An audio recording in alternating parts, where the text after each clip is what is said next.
이 파일에는 피바 퀴즈가 없을 무가 되겠습니다. 헛동보 새끼 게을러 터져가지고 좀만 기다리시면 피바 퀴즈가 포함된 파일이 올라온다고 봐요.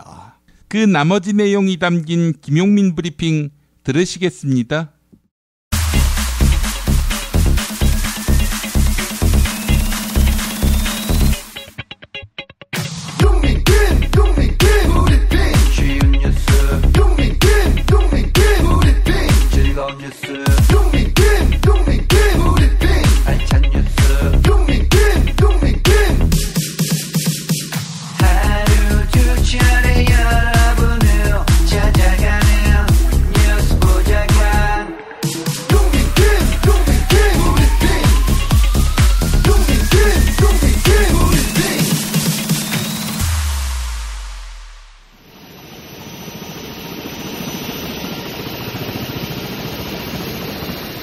뉴스 헬리콥터를 타고 뉴스의 현장을 누비고 있습니다.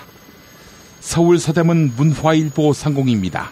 문화일보 여론조사에서도 반기문 전 유엔 사무총장 지지율이 문재인 더불어민주당 전 대표의 절반 수준으로 폭락한 것으로 나타났습니다. 여론조사 기관 엠브레인에 의뢰해서 어제 그제 전국 성인 1000명을 대상으로 조사한 것인데요.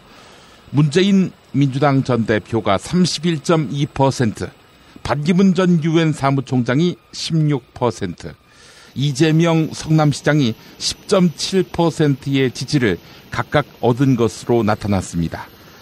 반기문이라서 반기문이라서 문재인의 반인가 봅니다. 네, 그렇다고 이제 와서 성을 갈자니 죄송합니다. 성희롱이었군요.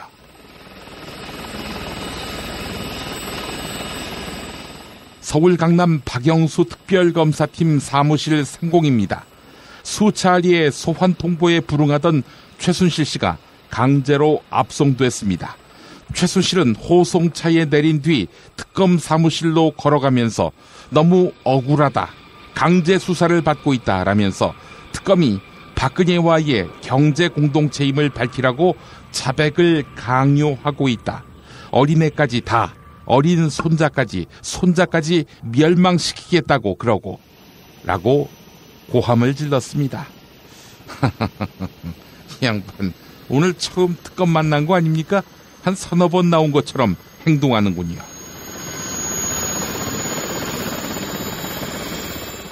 서울 종로 헌법재판소 상공입니다. 박근혜 측이 무더기로 신청한 증인 가운데 문형표 전 보건복지부 장관 등 4명만 증인으로 채택했습니다. 이런 가운데 박근혜 대리인단이 헌법재판소의 심판 진행 공정성에 의문을 제기하면서 중대 결심을 할 수 있다, 이렇게 발언을 해서 관심을 끌고 있습니다. 고영태는 나쁜 놈인데 헌법재판소가 고영태의 전과를 안 보여준다며 땡깡 부리는 대통령 대리인단. 중대 결심을 한다. 어떤 거요? 전원 사퇴? 전원 사퇴하면 또 2주 석주 시간을 벌 수 있겠지요. 물론 이들은 헌법재판소 판단을 지연시킬 뜻은 없다고 덧붙입니다. 2012년 대한민국은 정말 최악의 인간들에게 나라를 맡긴 격입니다.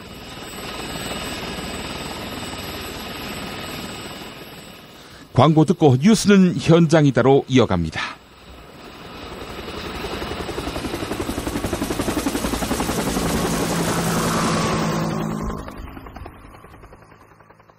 야, 근데 홍어가 진짜 그렇게 몸에 좋아? 아니 끝내준다니까. 근데 비싸지? 열나 싸고 열나 맛있는 홍어가 있다니까. 어디? 알싸한 홍어.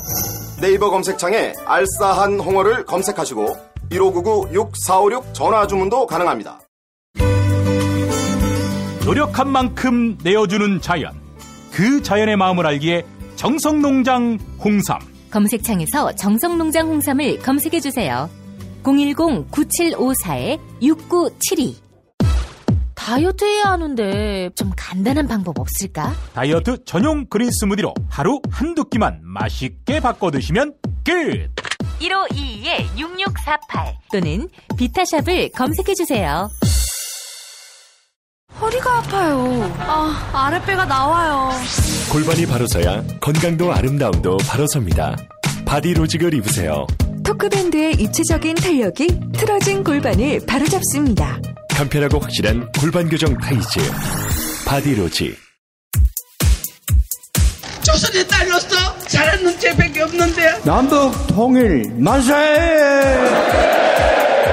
새날이 올 때가 불리한 진술을 거부할 수 있습니다. 김무성 나와! 이나 민주주의를 알아, 이 새끼야!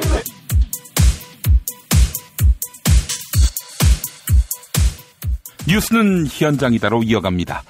최순실에 대한 체포영장이 집행돼 48시간 동안의 강제 조사가 진행되고 있습니다. 오늘 최순실은 아침에 박영수 특별검사팀 사무실에 출석했는데요. 이 과정에서 최순실은 특검이 자백을 강요하고 있다며 기자들에게 억울함을 호소했습니다. 자, 최순실의 발언 들어보도록 하겠습니다.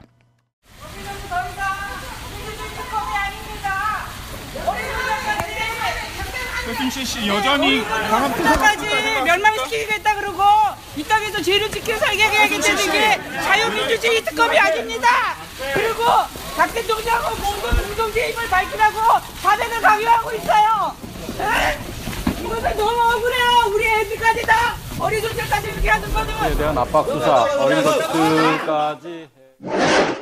최순실의 돌발 발언에 대해서 박영수 특별검사팀은 근거 없는 주장이라고 일축했습니다. 또한 수사를 흠집내기 위한 준비된 발언이라고 진단했는데요. 이규철 특검보의 정례 브리핑 내용 들어보도록 하겠습니다. 특검은 오늘 최순실에 대하여 업무방해 혐의로 체포영장을 집행하였습니다. 최순실은 2016년 12월 24일 조사 당시 강압수사가 있었다고 말하였고 오늘 특검에 출석하면서는 부당하게 자백을 강요받았다고 하였는 바 위와 같은 내용은 전혀 사실무근이라는 점을 강조드립니다. 특검은 최순실의 위와 같은 근거 없는 주장에 개의치 않고 법과 원칙에 따라 철저히 수사를 할 예정입니다. 예, 발표 마치고 질문 받겠습니다. 네, 중앙일보 운영경입니다. 최순실 씨가 처음 검찰 출석했을 때랑 상당히 다른 모습이어서 취재진도 그렇고 국민들도 많이 놀랐을 거라고 생각을 하는데요. 최 씨가 왜 이렇게 달라졌는지, 좀 왜 이런 말을 하는지 특검에서는 좀 어떻게 해석을 하고 계신지 궁금합니다.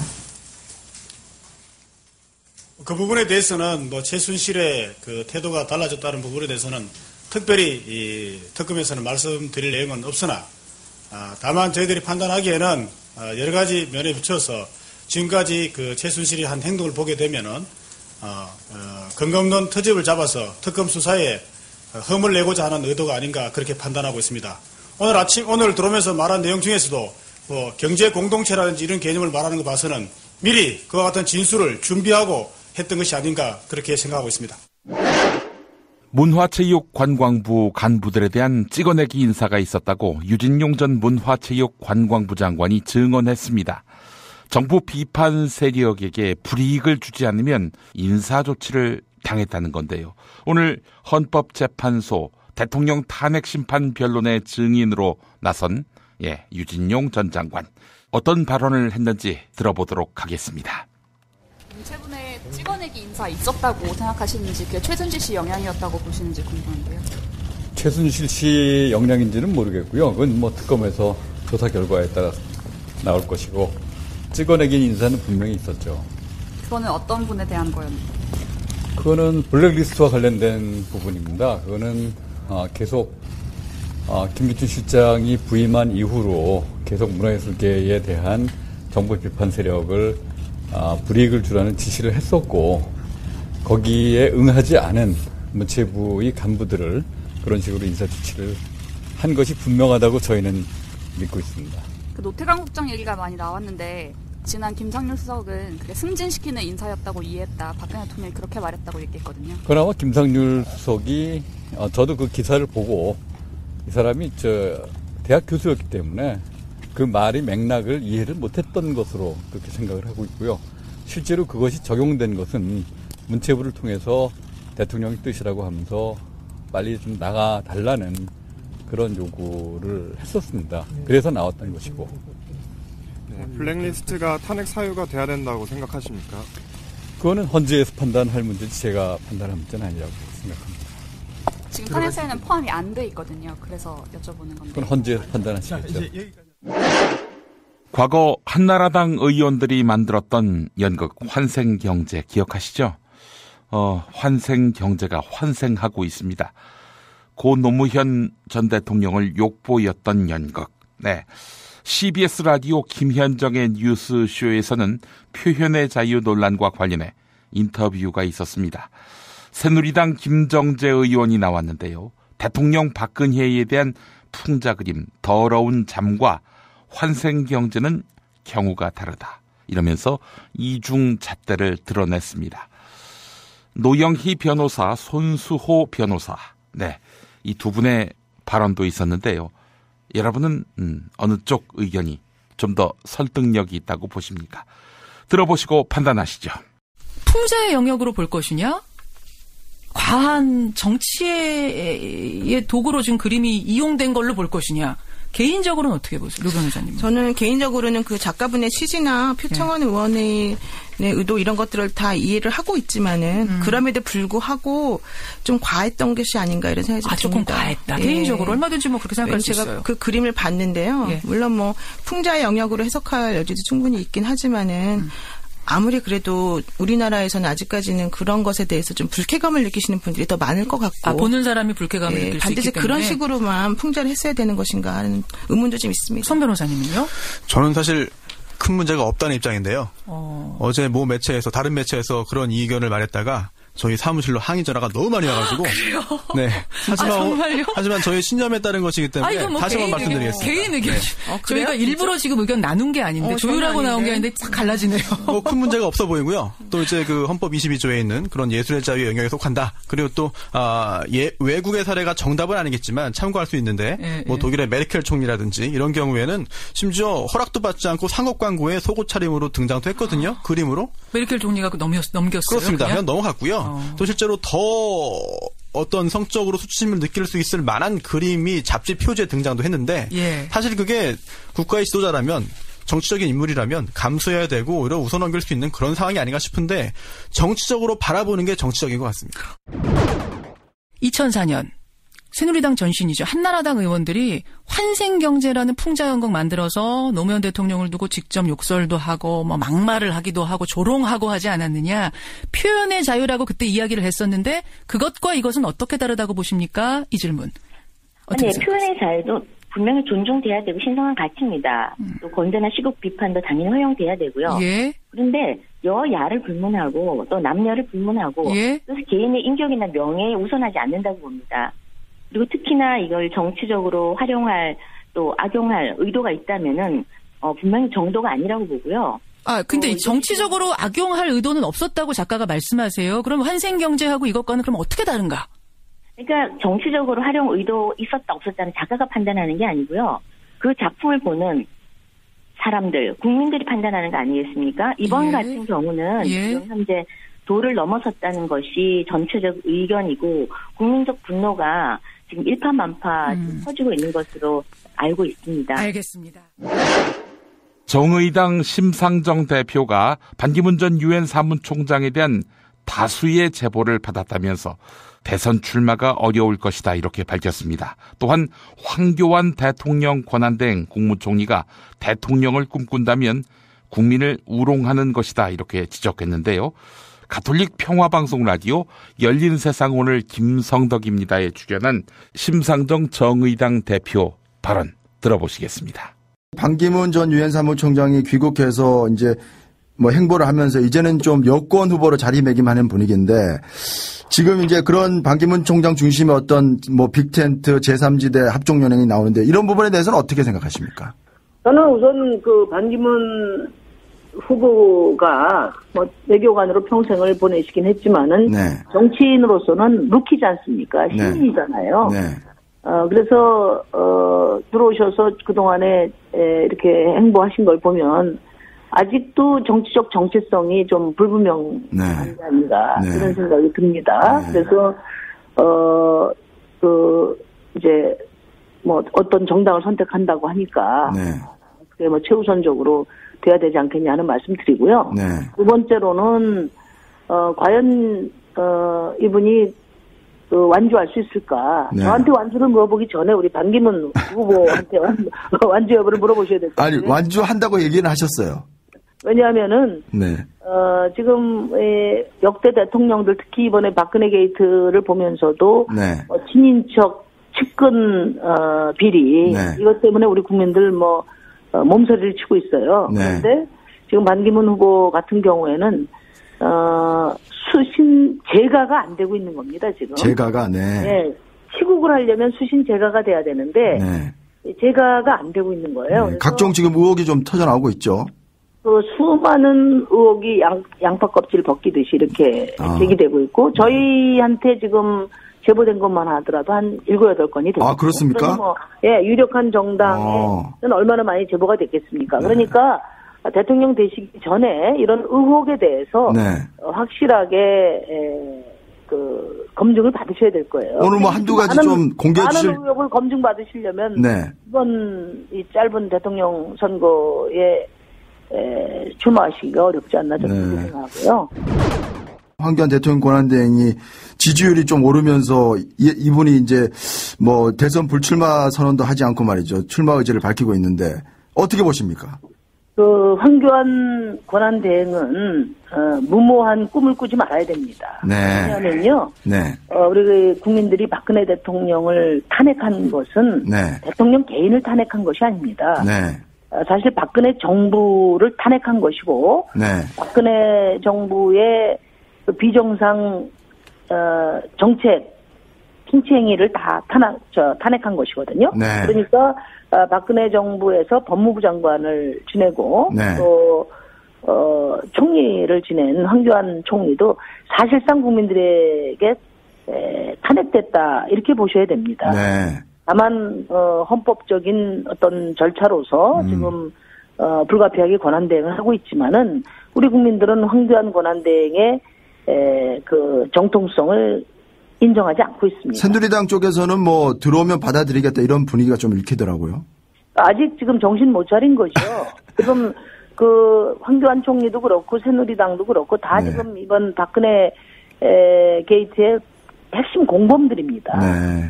감히 어떻게 박근혜 대통령이 탄핵을 당했는데 박근혜 대통령의 2인자가 다시 출마를 꿈꿀 수 있단 말입니까? 그건 국민을 아주 우롱하는 것이다. 이렇게 알겠습니다. 야 김창희! 김장우! 요새 씨발 뭐가 이렇게 나라에 골치 아픈 일들이 많은 거야? 머리가 아파 죽겠어요 내가. 정지혁 병장님 머리 아프실 때는 존바라 TV 모르세요? 뭐? 좀비가 뭐? 존바라요 존바라. 이게 애니메이션 채널인데요. 신연예인 지역 중령탐정 김정일 왕이 된 그네 이런 거 만든 오인용하고요. 다이묘 전설 후레시아 홍수구락부 이런 유명한 작품 감독님들이 신작을 연재하는 곳이에요. 뭐 진짜야? 와 씨발 재밌겠다. 유튜브에 존바라만 딱 치면 나오니까 보세요. 와 씨 얼마야 그거? 내가 10,000원까지 낼 생각이 있어요. 완전 공짜예요. 와 씨발 짱이네. 안 보면 이구만. 유튜브에서 뭐라고? 존바라요 존바라. 현대인의 몸에 있는 독, 어떻게 치유할까요? 장봉근 아로니아는 자연에서 답을 찾았습니다. 아로니아라는 열매에 몸의 노화나 질병을 예방해주는 강력한 효과가 있습니다. 남녀노소 누구에게나 건강을 드리는 장봉근 아로니아. 폴란드산 야생 100% 아로니아를 국내 최초로 도입해 만들고 있습니다. 아로니아 안토시아닌이 혈관을 보호하고 혈관의 혈전을 억제시키는 효과가 있는 것으로 검색창에서 장봉근 아로니아를 찾으시고 전화 문의는 1522-1194로 하시면 됩니다. 정권교체를 함께 염원하는 직원들로 똘똘 뭉친 판촉물회사 네피알로 삼행시 갑니다. 내가 아는 사업이나 행사를 PR하기 위한 알짜배기 판촉물 회사. 선물, 기념품, 답례품을 구하신다면 우리 편 회사 네피아를 찾아주세요. 3만 가지가 넘는 물품을 대기해 놓고 있습니다. 네피알로 인터넷 검색창에 입력하시거나 032-519-4800으로 연락주세요. 카카오톡 아이디는 네피알입니다. 팟캐스트 듣고 연락주시면 더 깎아드립니다. 존경하고 사랑하는 국민 여러분, 이 간절한 염원을 담은 촛불을 들고 소리치는 행동하는 양심, 겁나게 자랑스러워 불어요. 이 국민 여러분, 이럴 때일수록 이 건강을 챙겨야 합니다. 일산에 있는 풍무양고기, 그 집에 영양 가득한 양갈비와 양꼬치, 그리고 말하자면 맛있는 요리들, 가족 외식은 물론이고 직장 회식하기 딱 좋은 곳이에요. 의 피의자, 자네도 그 맛을 아는가? 글쎄요, 저의 공범인 무당이 저를 데려간 적이 없어서. 예, 말하자면 031-902-9292. 자기야, 매트리스 고르기 너무 힘들어. 어디 한 번에 쫙 볼 수 있는 곳 없을까? 대한민국 최초 매트리스 멀티샵 매트리스엠 몰라? 후진 브랜드만 있는 거 아니야? 비본, 베드이너박스, 실리, 템퍼, 시몬스 전세계 최고 브랜드 정품만 취급해. 친환경 제품이겠지? 당연하지. 직구 사이트 뒤지느라 고생하지 말고 매트리스엠에서 한 번에. 업계 최초 10년 품질 보증을 실시하는 자신감 매트리스엠. 매트리스 살 때는 꼭 매트리스엠으로 오세요. 검색창에 매트리스엠.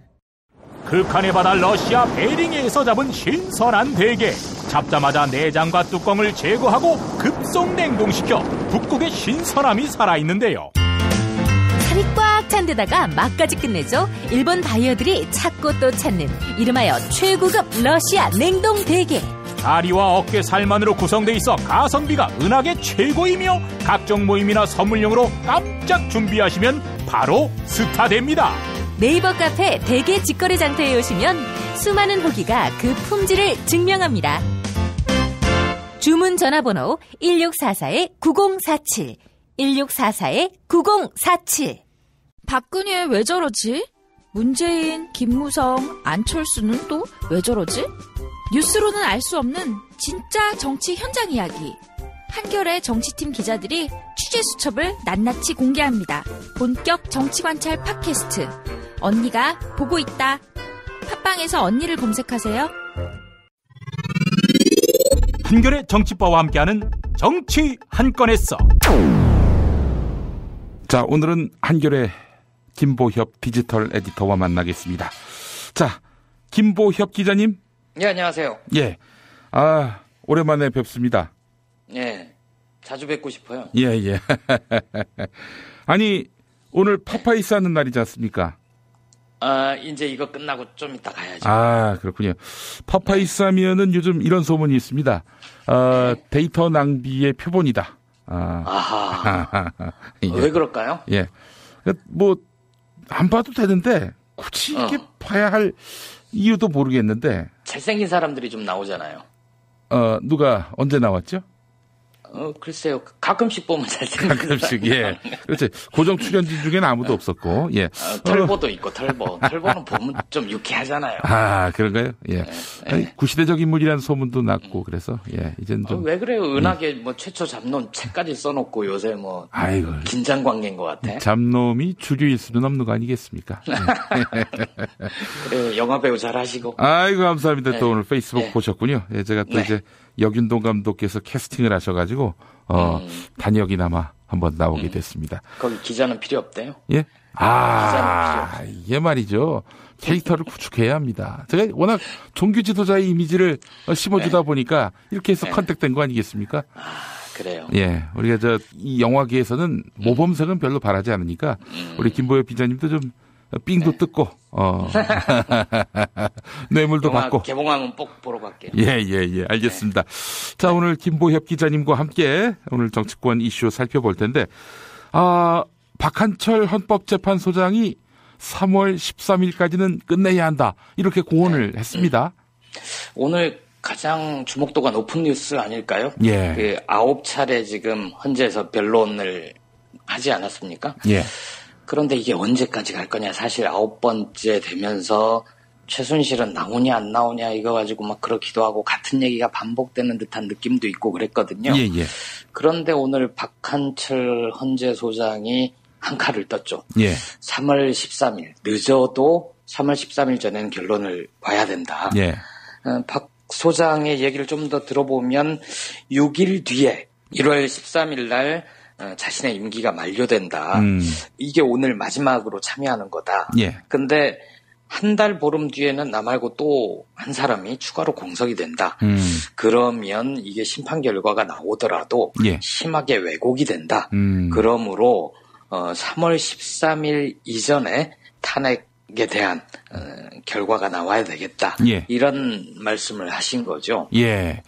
뭐 인용이냐 기각이냐 이런 말은 없었지만은 뭐 맥락상 예. 인용하겠다 이런 말로 보입니다. 3월 13일 이전에. 그거는 뭐 보는 사람에 따라서 다를 수 있겠죠.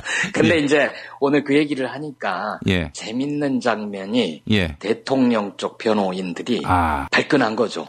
아니 왜 그런 소리를 하느냐. 예. 충분히 심리를 해야지. 오늘 그 무슨 일도 있었냐면 변호인 쪽에서 증인을 39명을 신청했거든요. 예. 대부분 기각을 하고 10명만 했어요.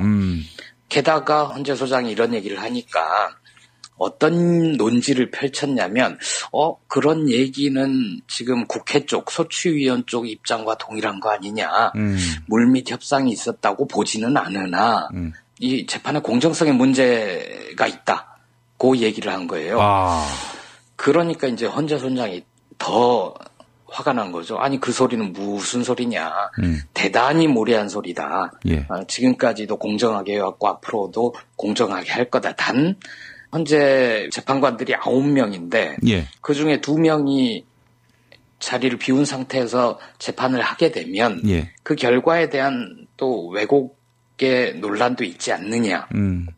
그런 측면에서 늦어도 한 명 더 결석 생기기 전에 하자는 건데 예. 거기에 대한 어디다 대고 공정성 시비냐 뭐 이런 얘기였던 거죠. 허허. 그래서 이제 뭐 그런 것까지 얘기를 하면 지금 김 PD가 말씀하신 대로 예. 맥락상 인용에 가까운 거 아니냐라고 하더라도 뭐 저는 따로 이견을 밝히고 싶은 생각은 없습니다. 예. 근데 정말 3월 13일까지 갈까요? 저는 그 전에도 가능할 것 같아요. 사실 들리는 소문을 여러 가지를 들어보면 예. 이미 진행은 상당히 되지 않았습니까? 그리고 증거 자료라는 거는 더 이상 증인들을 많이 부르지 않더라도 차고 넘친다는 예. 표현이 딱 적당할 정도로 예. 뭐 여러 혐의 사실이나 그런 거에 대해서 밝혀질 만큼 밝혀졌다고 생각하거든요. 예, 예. 그래서 어려운 판결 같은 경우에는 두 가지 방향을 다 써본다고 그래요. 예. 인용하는 쪽, 기각하는 쪽. 잘 써지는 쪽이 이제 정답이 되는 거죠.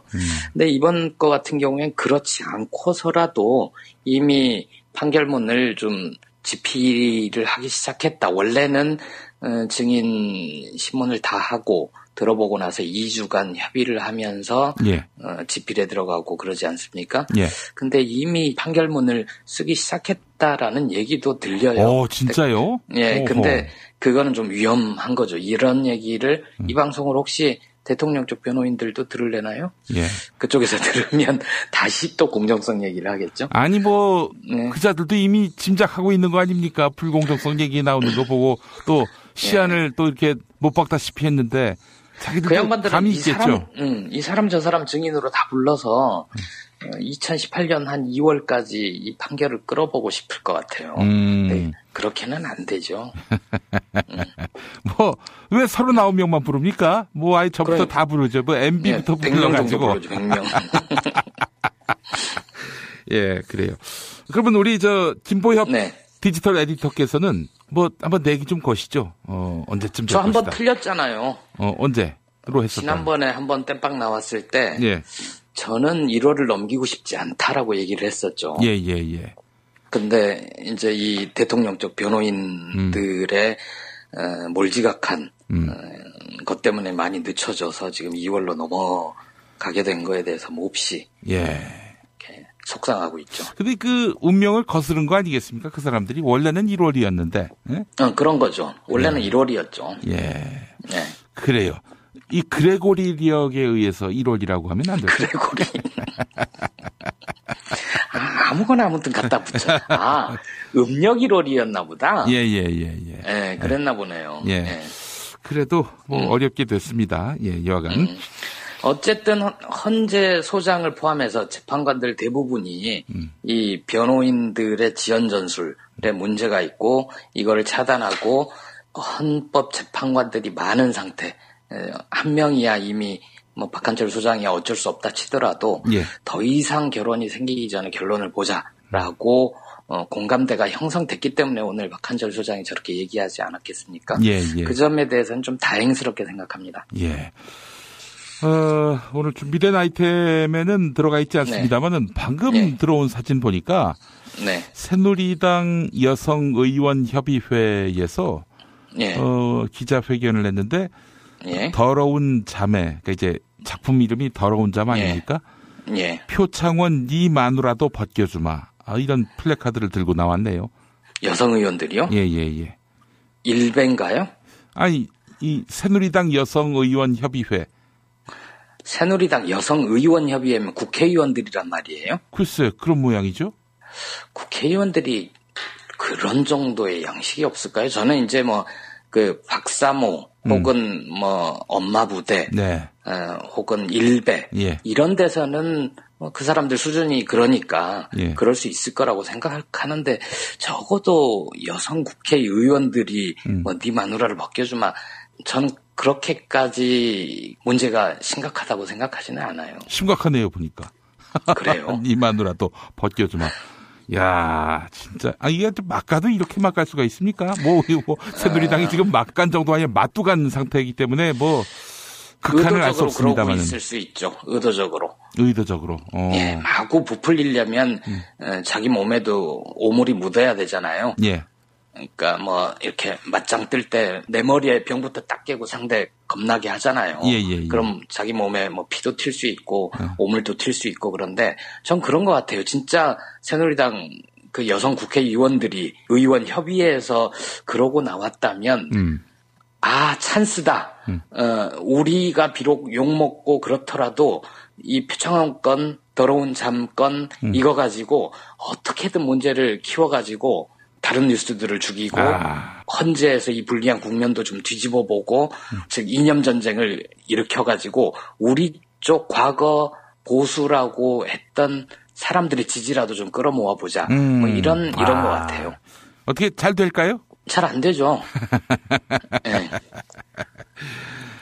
안 되는 줄 알면서 왜 그랬을까? 뭐라도 해보겠다는 것 같은데요. 예, 알겠습니다. 근데 이거는 심각할 것 같은데요.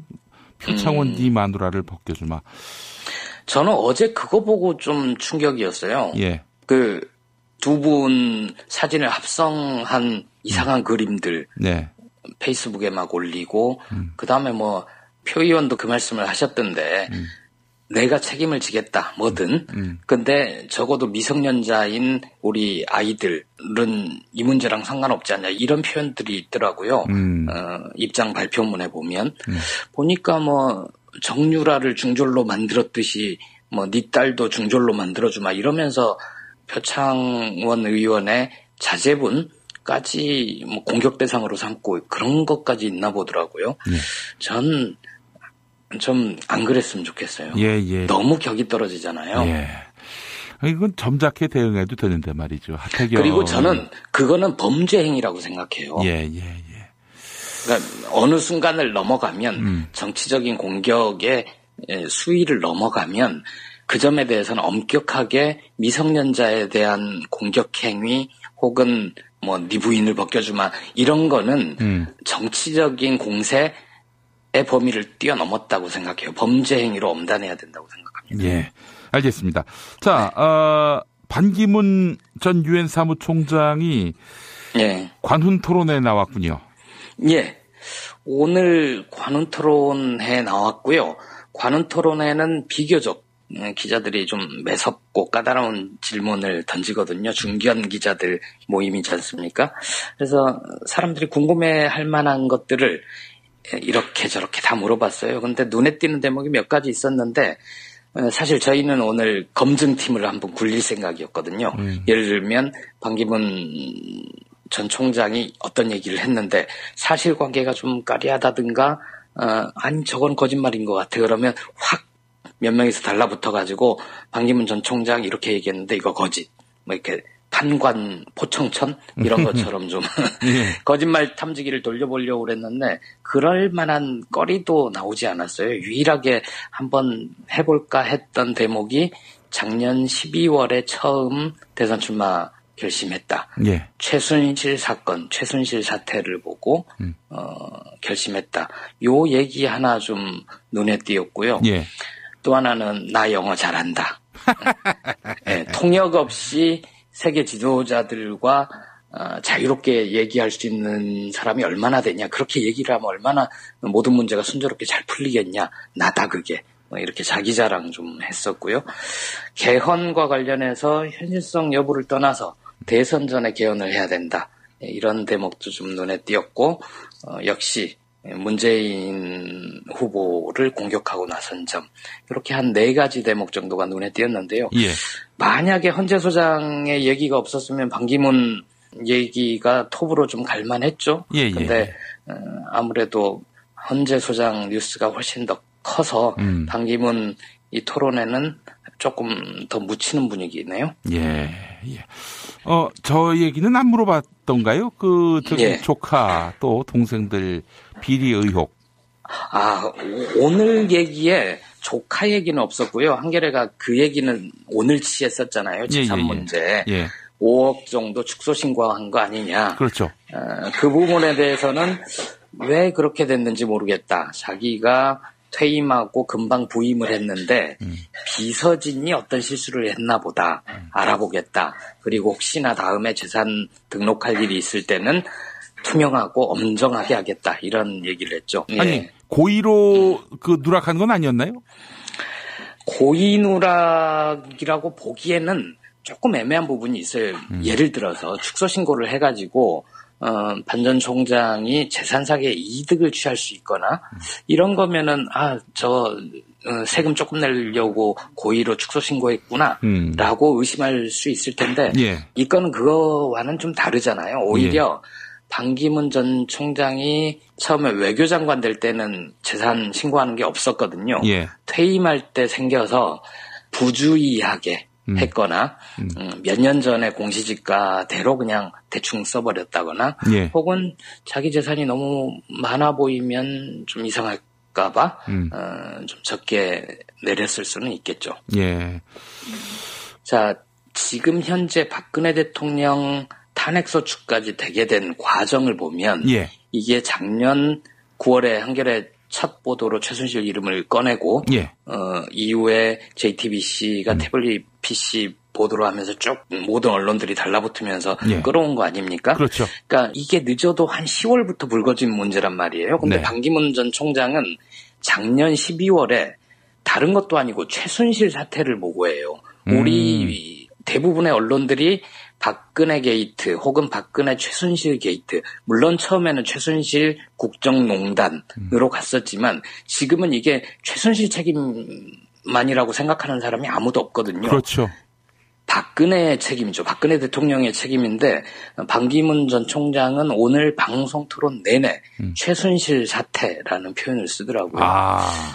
그 점은 좀 눈여겨보게 됐겠고요. 그러니까 보수 언론들의 그 관점, 시각과 많이 흡사하군요. 그러니까 박근혜 책임은 다 박근혜 책임을 묻지 않나요? 박근혜는 이제 버리는 카드고 다른 보수 정권을 세워서 그 고리만 싹 갈아 끼우고 다시 한번 재집권하는 그런 전략을 염두에 두고 있는 것 같아요. 보수 언론들도. 그래서 박근혜에 대해서 우호적인 언론은 더 이상 없지 않나요? 그렇네요. 보니까. 근데 반기문 전 총장은 아직도 이 사태를 그냥 최순실 사태라고 표현을 하고 있더라고요. 제가 그 자리에 있었으면 이게 최순실 사태입니까? 박근혜 사태입니까? 라고 되물었을 것 같아요. 그런데 그 자리에 왜 못 뛰셨어요? 저는 중견 언론인이 아닌가 봐요. 중견 아니신가? 저는 아직 초짜. 아이, 에디터급인데, 세상에. 예. 어떻게 해야 중견이 됩니까? 뭐 중견 자격증 시험이 있나요? 모르겠어요. 아마 관훈클럽은 따로 가입을 해야 될걸요? 아, 회비가 이렇게, 세구나. 그 회원들이 추천을 하고 끌어주고 가입하고 뭐 이런 절차가 있는데 예. 저는 아직 그 정도 급은 안 되는 거죠. 예. 관훈 나이트클럽으로 오시면 어떨까 싶네요. 그럴까요? 예. 쇼 이런 거? 예. 자, 최순실이 오늘 특검에 강제 소환됐는데, 예. 이거 뭐 정말 민주투사 났습니다, 정말. 놀랬어요. 지금 오늘이 7번째인가요? 헌재 증인으로 한 번 출석을 했었죠. 예. 그리고 나서 계속 거부를 했거든요. 예. 그러자 특검 쪽에서 체포영장을 청구를 했고 떨어지고 오늘 집행을 한 거죠. 그래서 교도소로 체포영장 집행을 하러 가서 데려온 겁니다. 48시간 동안 최순실을 조사할 수 있죠. 그런데 억지로 끌려 나와서 그런지 아주 정말 민주투사 나셨어요. 예. 이런 게 어딨냐. 자유민주주의 특검이 아니다. 자백을 강요하고 있다. 억울하다. 우리 애들까지 어린 손자까지 이렇게 하는 것은이라고 막 소리를 쳤거든요. 아니 어린 손자한테 뭐 추궁한 것도 아니고 아무것도 안 했죠. 어린 예. 손자한테 피해가 갈 수는 있겠죠. 딸 정유라를 국내 송환하고 이러면. 예. 근데 진짜 재밌는 거. 특검 사무실에 이 청소하는 노동자가 있을 거 아닙니까? 그렇죠. 최순실이 소리를 버럭버럭 지르니까 예. 이 청소하시는 노동자께서 아주 재밌는 말씀을 하셨어요. 예. 연병원에 보기에 기가 막히셨겠죠. 예. 그러니까 연병원에를 3번을 연발을 하셨고요. 예. 그게 아마 영상으로도 곧 나올 것 같은데요. 그래요. 연병하네. 예.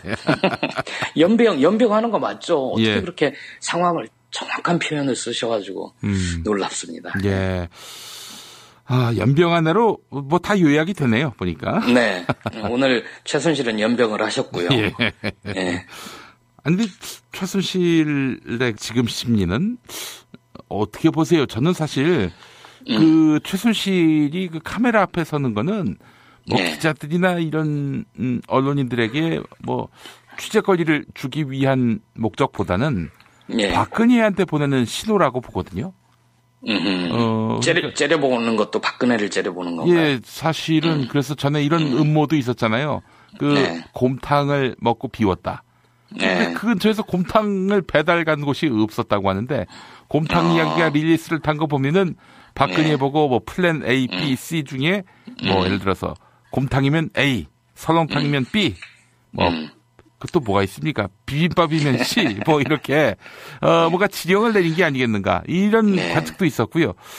그리고 박근혜가 나 때문에 사퇴하지 않았으면 좋겠다라고 이야기한 것도 저는 일종의 신호라고 봅니다.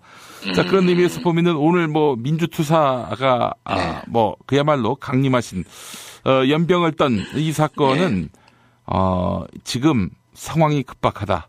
뭔가 극단적인 조처가 내려져야 한다라는 그런 시그널은 아니었는지 하는 생각이 듭니다. 전 거기까지는 생각을 못 해봤네요. 어떻게 전개되는지 한번 보겠고요. 네, 이런 영역은 근데 사실 이제, 저널리스트가 다룰 영역은 아니고 저희 같은 그렇죠. 호사가들이 다룰 영역이죠. 그렇지 않습니까? 아니 근데 맥락을 같이 하는 건 있어요. 예를 들면 지금까지 가만히 있었는데 블랙리스트 책임이 박근혜에게 있다. 박근혜의 지시로 블랙리스트가 작성이 되고 집행이 됐다. 중앙일보에서 이런 보도를 했었거든요. 예. 박근혜 대통령 청와대 쪽에서 법적 조치에 들어가겠다고 했죠. 지금까지는 가만히 있다가 그 보도에 대해서 뭐 어떤 법적 조치를 취할지는 모르겠는데 아직 뭐 소장을 접수하거나 그런 것 같지는 않거든요. 예.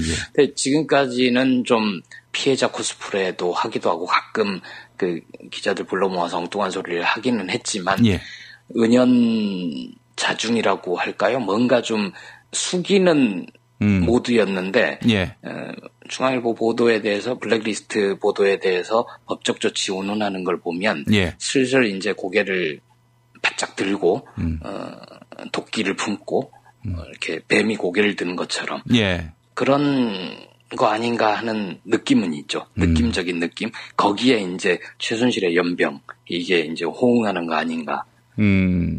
아니 이런 연병에 우리가 휘둘려야 하는 것인지 굉장한 그 자괴감을 또 느끼게 만듭니다.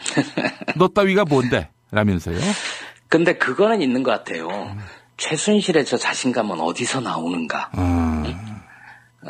버티면 이긴다. 나 그래. 몇 년 살 수 있어. 하지만 살고 나와도 나 재기할 수 있어. 숨겨둔 재산도 뭐 찾아서 쓸 수 있고 그런 거 아닌가 싶어요. 네. 네. 너희들이 못 찾는 재산이 있다. 그거 찾으면 된다라는 건데 네. 그런 의미에서 저는 다음 정부가 최순실이 감옥에서 나왔을 때 알거지가 되게끔 하지 않는다면은 저는 이 정부에 대해서는 진짜 안티 모드로 돌아설 겁니다. 부정축제재산 환수법 이런 거. 네. 확실하게 다 걷어서 복지에 쓰든 하여간 국민을 위해서 국고로 환수하는 그런 작업을 해야 한다. 재단을 하나 만들까요? 어떻게? 최순실 재단? 아니, 연병재단. 연병재단 좋네. 아주 좋네. 그래요. 알겠습니다. 자, 김보엽 에디터님 마지막 하나만 더 짚어보겠습니다. 한국이 부패 국가의 오명을 썼는데 이게 점점 더 심화되고 있다라는 그런 지적이군요. 예, 국제 투명성 기구라는 데가 있습니다. 예. 그래서 세계 여러 나라의 투명성이 어느 정도가 되냐 국가 청렴도 순위를 발표하거든요. 그런데 2016년 순위가 52위예요. 그 직전 연도 2015년에 37위였습니다. 15계단이 떨어진 거죠. 급락한 건데요. 문제는 뭐냐면 우리가 지금까지 얘기해왔던 박근혜 최순실 게이트, 국정농단, 블랙리스트 혹은 기업들과 거래를 하면서 돈을 받은 거 이게 전혀 반영되지 않은 수치라는 거죠. 그러니까 그러면 최순실 게이트와는 무관하게 집계됐는데도 폭락했다. 그렇죠. 2017년도에 도대체 52위에서 어디까지 떨어질 거냐. 이게 아찔한 거죠. 내용을 보면요. 이제 국제투명성기구 한국본부에 있는 이상학 상임이사 설명입니다. 지난해에 발생했던 방산비리 혹은 MB 때의 해외 자원비리 또 그 검사, 변호사, 판사 이 부정이 좀 있지 않았습니까? 이런 부정부패 비리 사건이 국가순위 악화에 영향을 끼친 것 같다라고 얘기를 했거든요. 그러니까 박근혜 최순실 게이트가 반영되는 2017년 조사에서는 더 떨어질 가능성이 있다는 거죠. 도대체 이 무너진 국가 반부패 시스템 어떻게 다시 세워야 될지 암담합니다. 예. 알겠습니다. 오늘은 우리 김보협 한겨레 디지털 에디터와 함께했습니다. 정말 맛있다. 이 말 한마디면 모든 게 설명됩니다. 30년 전통 자연의 이로움을 담은 김치 이담채 김치 1544-4586 1544-4586 술자리 많은 요즘 3차까지 달린 당신을 위한 필수품 전창걸의 새싹 땅콩차 이제 속쓰림은 잊으세요. 070-8635-1288 070-8635-1288 참치의 맛은 좋은 참치가 좌우합니다. 구이동 대양 참치가 그렇습니다. 무한 리필에 더한 무한 감동 직접 경험해보세요. 구이동 대양 참치 02-455-8087 닭갈비 이젠 전혀 새로운 맛을 경험하세요. 킹 닭갈비 일반 맛, 짜장 맛, 파스타 맛까지 11번가 옥션, 지마켓, 스토어팜에서 킹 닭갈비를 검색하세요. 수아비스 화장품에서 2017년 신년맞이 감사 선물을 준비했습니다. 1월 한 달간 화장품을 구입하시는 모든 분들께 상품권을 드립니다. 지금 바로 수아비스 화장품을 검색하셔서 소중한 사람들과 건강한 화장품을 나누세요.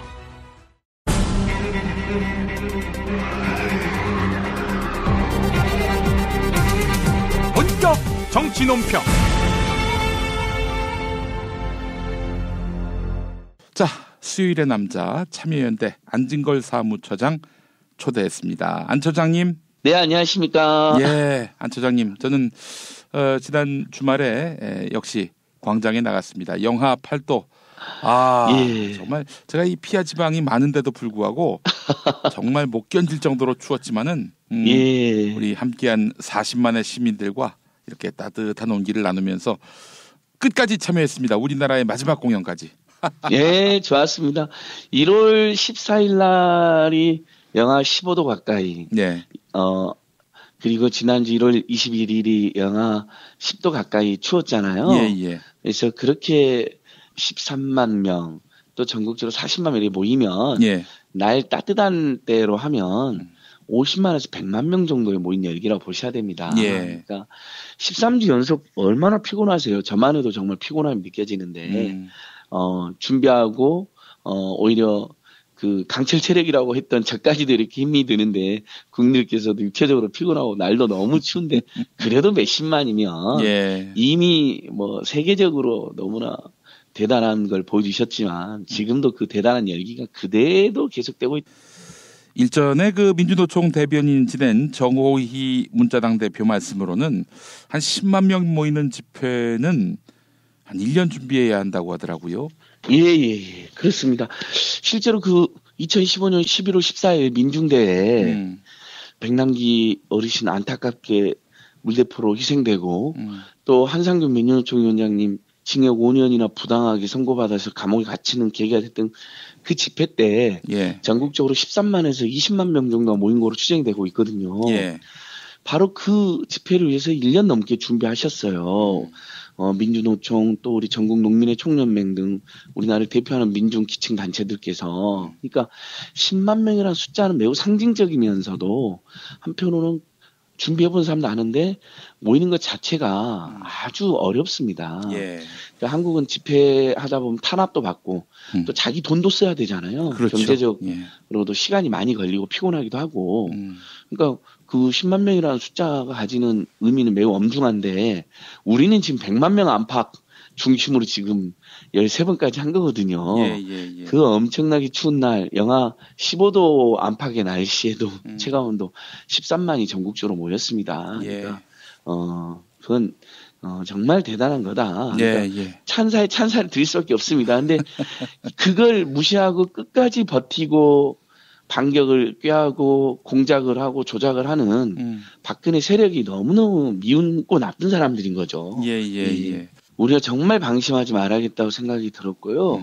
그래서 이번 설 연휴 기간에도 사실 국민들이 모두 모이는 자리이기 때문에 대규모 여론 형성이 이루어지는 시기입니다. 그렇죠. 그래서 가족들 만나고 친지들 만날 때마다 박근혜 정권 퇴진이 시급하고 빨리 돼야 된다는 이야기도 제가 많이 해야 될 것 같고 설 연휴 기간에는 집회는 없지만 1월 28일 설날에 광화문 농성촌에서 기거하고 계시는 예술가들의 공연과 세월호 유가족들과 함께하는 합동 차례가 있습니다. 여기서 당연히 추모하고 서로를 위로하는 자리인데 박근혜 정권 퇴진을 또 열심히 염원하고 외치실 거거든요. 그런 행사에도 서울 수도권에 계신 분들 중에 올 수 있는 분은 오시고요.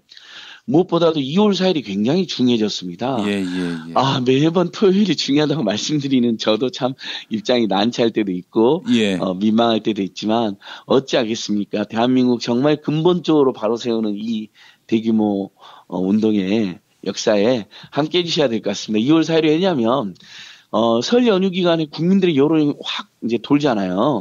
그 이후에 첫 토요일 대규모 집회이고 2주 만에 집회이고 헌재 판결이 어쨌든 박한철 소장 있을 때 빨리 나기를 바랬는데 박한철 헌재 소장 퇴임 후로 지금 늦어지고 있는 것이거든요. 그러면 9명 시절하고 또 8명 시절은 더 이렇게 아슬했을 수가 있습니다. 그래서 헌재 재판관들 중에 수구적인 생각을 품고 있는 분들이 딴 생각을 못하게 2월 4일 날, 2월 11일 날 우리 국민들의 힘과 열정을 유감없이 보여줘야 된다 이런 생각을 하게 됐고 저희들 역시 이렇게 13번 계속되다 보니까 이제 집회가 좀 재미없다 감동이 좀 떨어진다는 여론도 있으세요 일부. 그래서 저희도 2월 4일 2월 10일은 훨씬 더 감동적이고 대중적으로 잘 준비하도록 정말 최선을 다해야겠다는 생각을 다짐을 하고 있습니다. 11월 말부터 단 한 주도 쉬지 않고 달려오셨는데 11월 말이 뭡니까? 10월 말이죠? 10월 29일이죠. 예.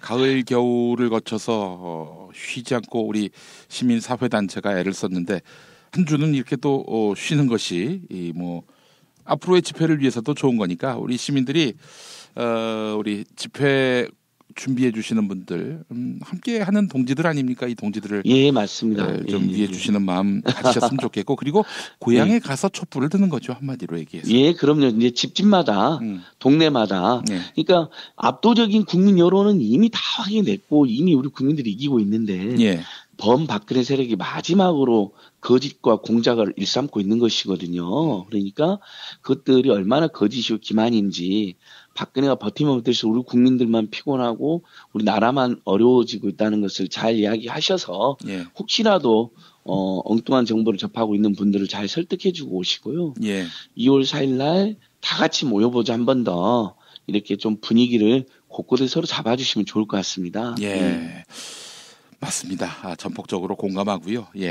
자, 지금 법률가들, 변호사님들, 법학 교수님들이 지금 서울중앙지법 앞입니까? 거기서 노숙농성을 벌이고 있는 것으로 알고 있는데요. 그거 좀 소개해 주시죠.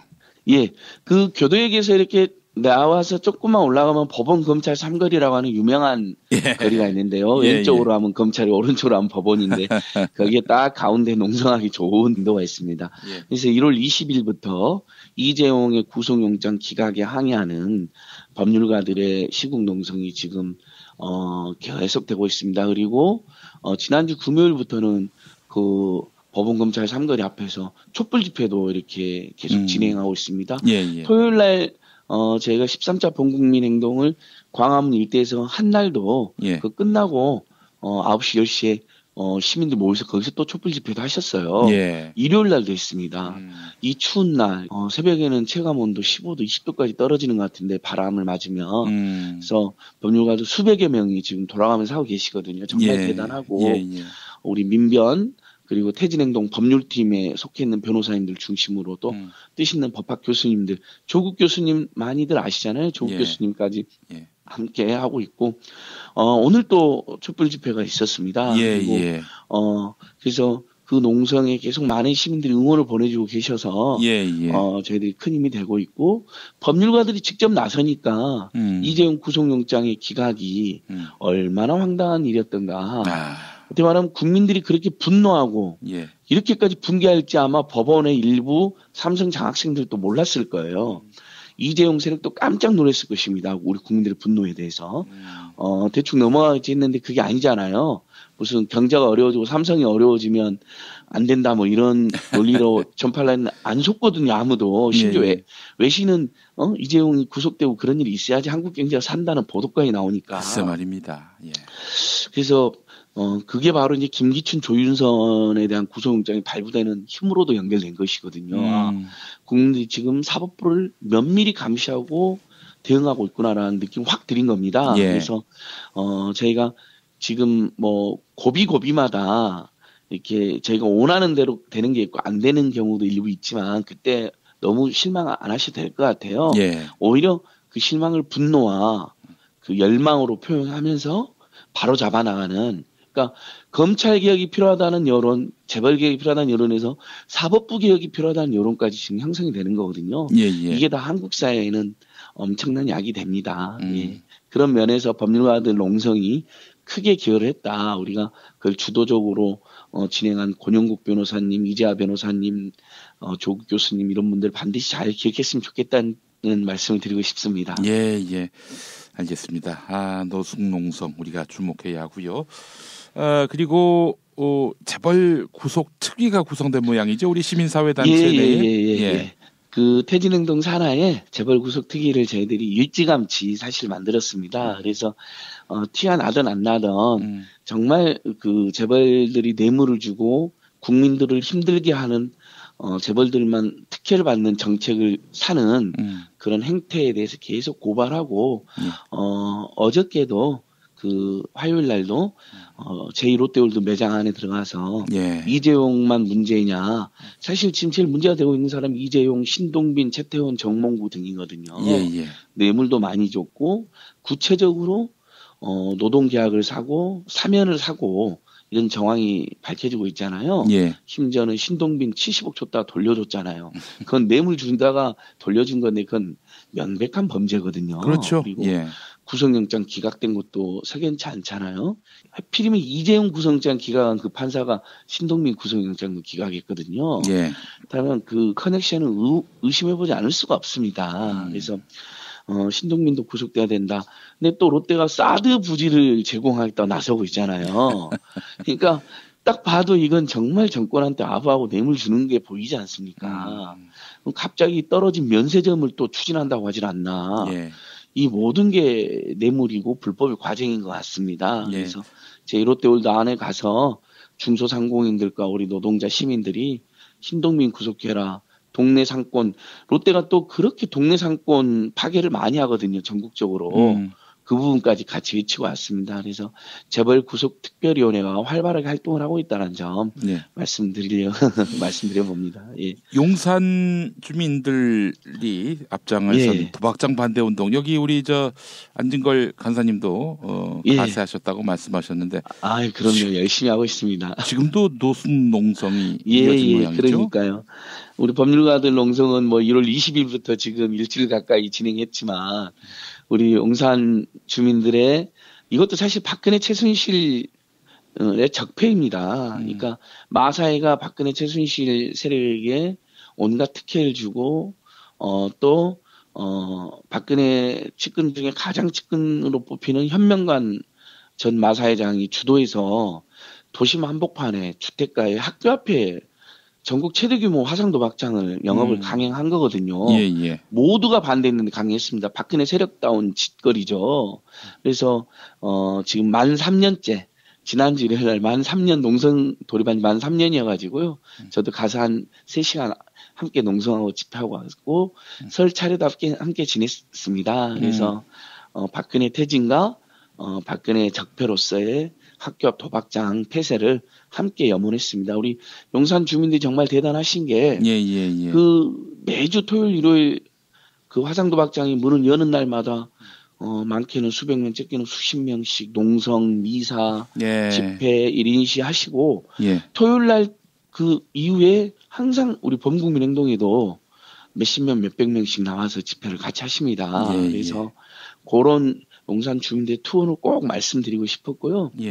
마침 제가 어제는 그 동대문 장애인 자활 센터, 자립생활 센터에 강의를 하러 갔는데 거기 또 우리 장애인 선생님들이랑 그 비장애인 활동가들이 매주 토요일마다 집회를 나온대요. 또 김영민 브리핑 애청자라고 하셔가지고 사실 우리가 이제 김영민 PD님도 제가 이제 전화로 연결도 해드렸는데 너무 감동적이더라고요. 그래서 휠체어로 광화문광장까지 나와서 청와대까지 행진을 하셨대요, 몇 번.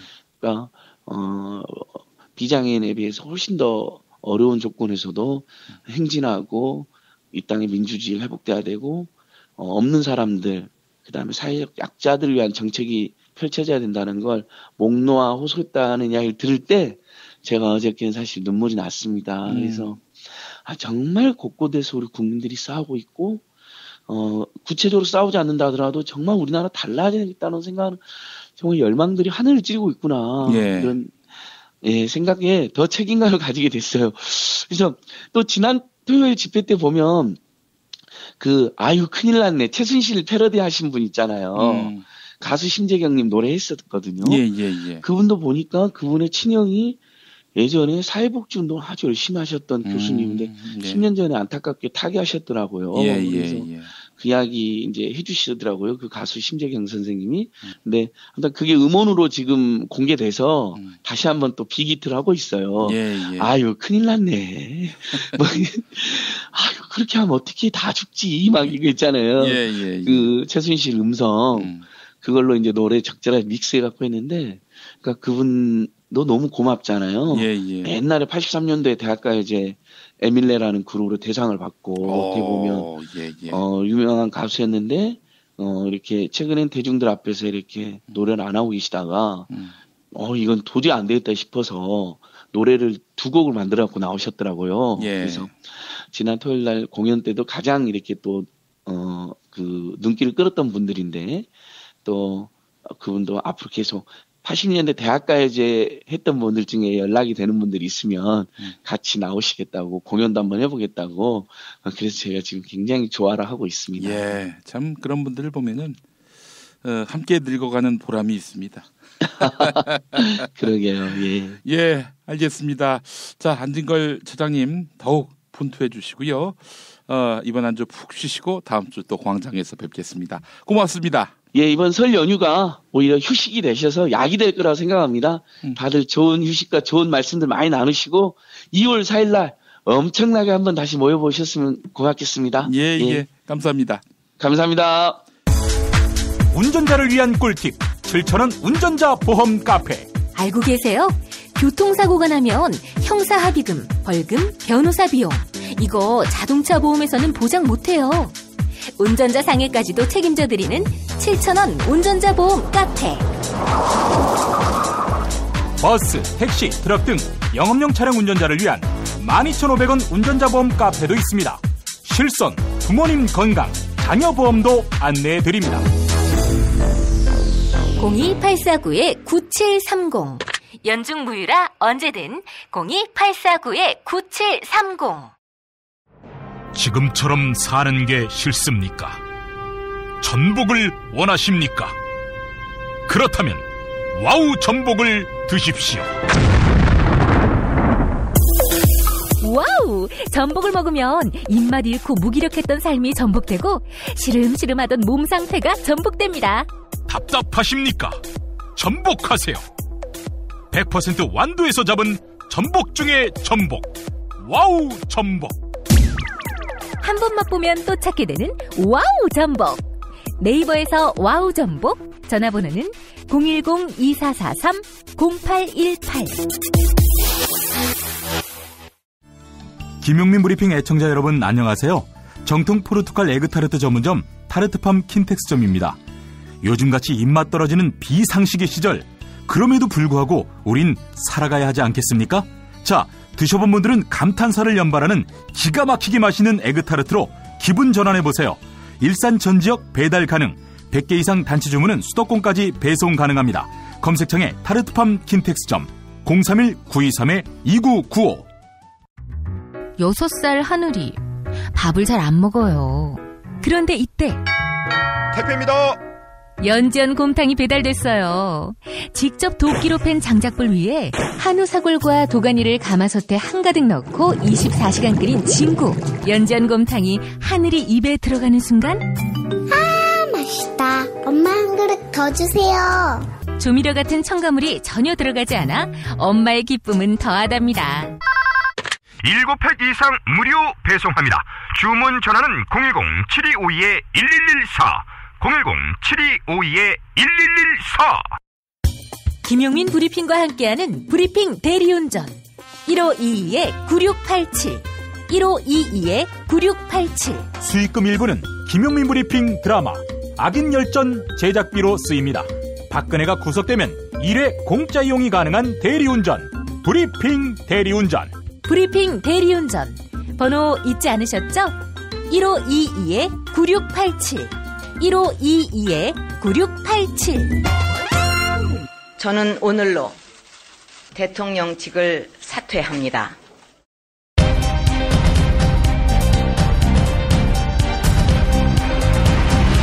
김용민 브리핑 스페셜 강력한 인터뷰. 박범계 의원으로 거듭났습니다. 더불어민주당 박범계 의원. 혼돈의 대한민국 그 중심에서 최순실 국정조사 특위 야당 간사를 맡으면서 박근혜의 탄핵 국면의 물줄기를 터온 분인데요. 자, 박범계 의원 연결돼 있습니다. 의원님.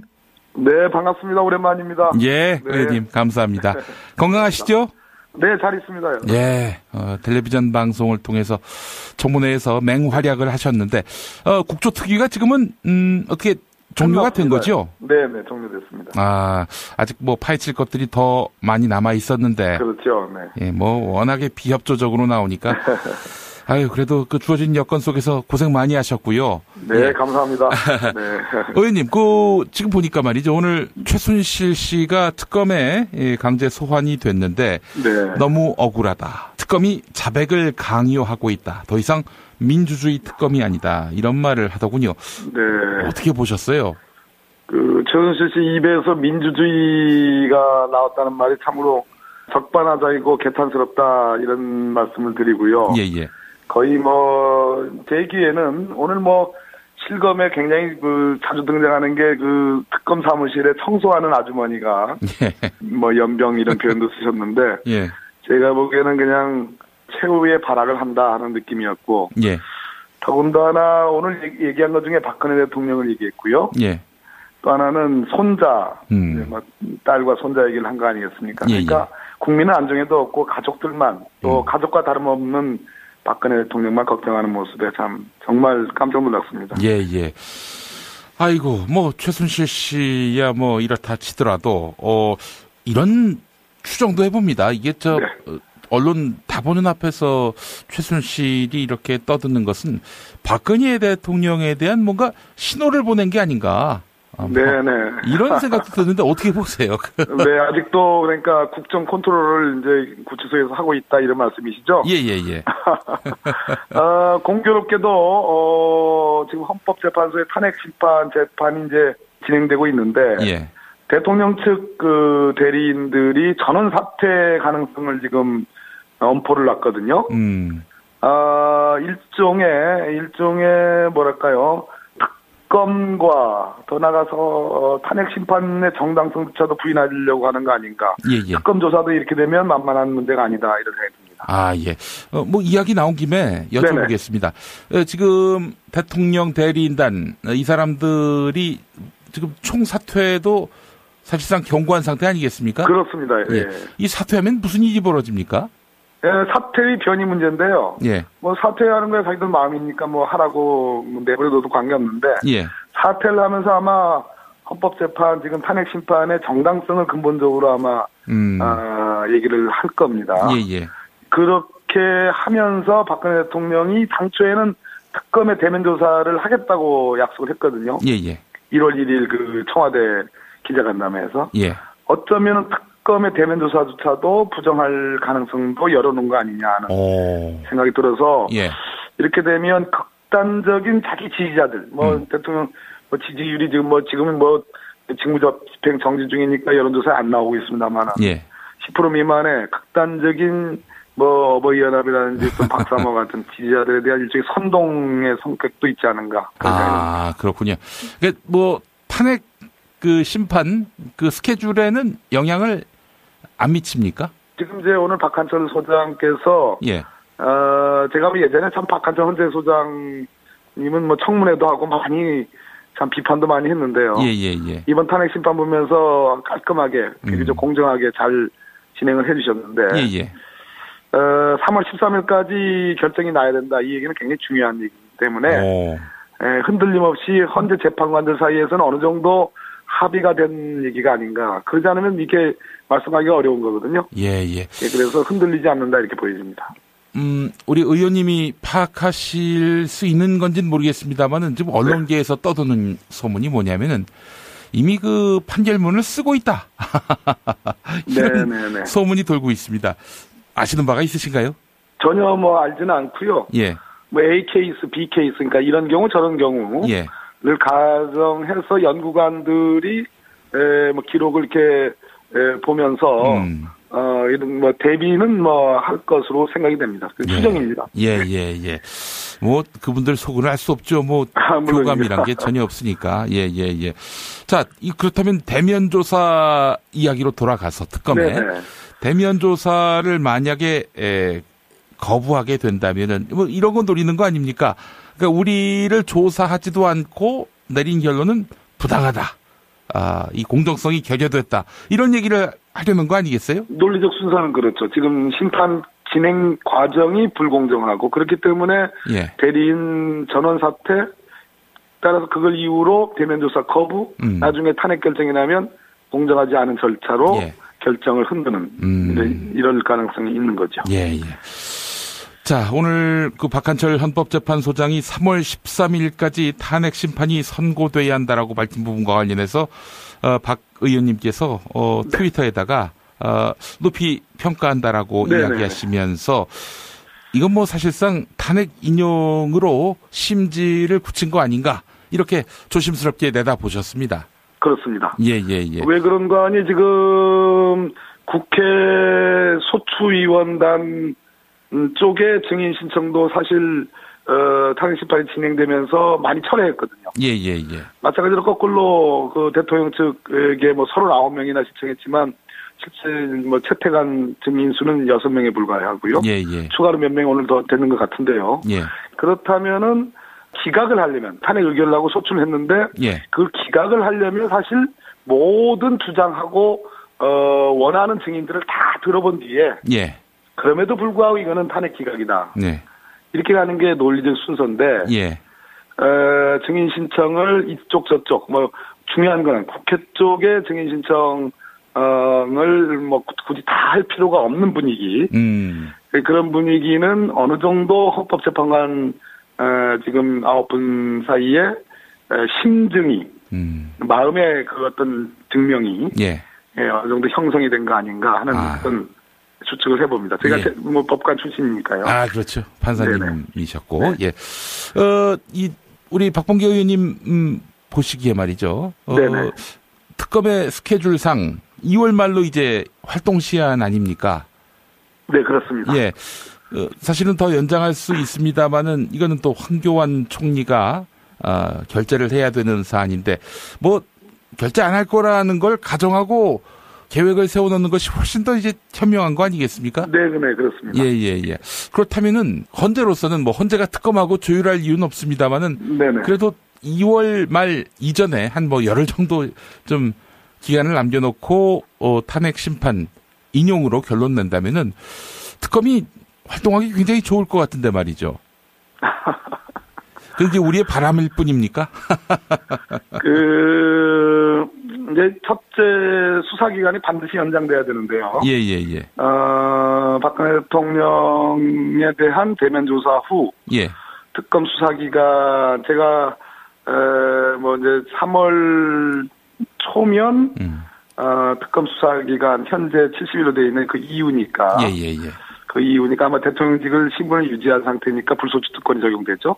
그런데 2월 말이다. 지금 그 말씀이시잖아요. 그렇죠. 2월 말이면 대통령 신분이 없어지고 그러면 특검 수사 기간이 잔여 기간이 남아 있고 이런 상태에서 신병철이라든지 좀 뭐 이런 문제가 이제 당면한 문제가 되는 거죠. 그러나 그 박근혜 대통령의 대면 조사 그리고 신병철이의 문제 이걸 떠나서 중요한 문제이긴 합니다만 떠나서 특검이 보고 있는 수사 대상 거리들이 너무 많다. 그렇기 때문에 뭐 우병우 전 민정수석은 말할 것도 없고요. 온갖 뭐 대한민국의 묵은 적폐들이 다 지금 여기에 신고되고 있고 수사 의뢰되고 있기 때문에 이런 부분들을 전 특검이 어느 단계에 가서는 좀 공개를 하고 이럼에도 불구하고 우리가 특검을 종료해야 되느냐라는 강력한 어떤 그 대국민 메시지를 저는 그렇기 때문에 제가 특검법 초안을 만들 때 정례 브리핑 조항을 둔 겁니다. 그래서 이렇게 이규철 국민의 힘이 아니면서 이게 돌파가 어렵거든요. 그렇게 되면 황교안 대행도 저는 수사기간 연장을 거부하지 못할 거다 이렇게 생각이 들고요.